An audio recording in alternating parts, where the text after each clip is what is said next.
Hello guys, kakauwi lang namin galing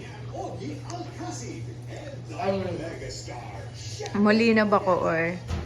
Kasi meron daw murang supermarket. Pero na-realize ko, hindi din pala siya mura. Same lang siya sa mga grocery store. Pero mas mura siya ng konti sa Save More. Yun. Ito lang mga pinamili namin. Pero nakaano na kami. 2,000 na kami agad guys. Grabe. 2-3. Grabe. Wala pa dyan bigas. Wala pa mga frozen foods.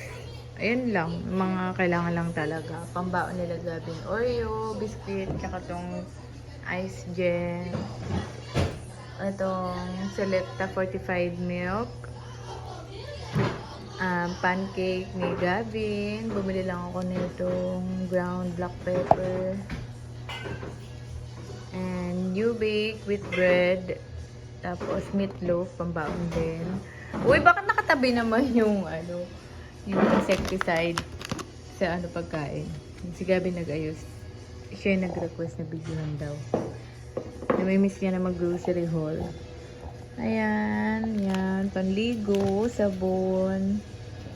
Tapos panlinis ng kuko, shampoo, mouthwash, yan, suka, Zone Rocks. Gamit ko na isa yung favorite ko kasi isa yung color safe. Tapos Colgate, toothpaste, ayan, Baygon, Fabcon.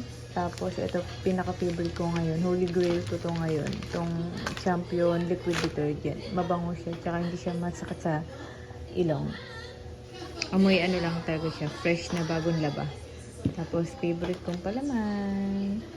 Cheese whiz. And, request ko Kuya Gian. Favorite niya yan.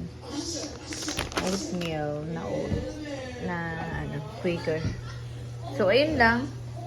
Nagluluto na si Papa ng aming hapunan. Ako naglalaba na. Hi, Kali girl! Kain tayo. Nagutom na ako. Hi!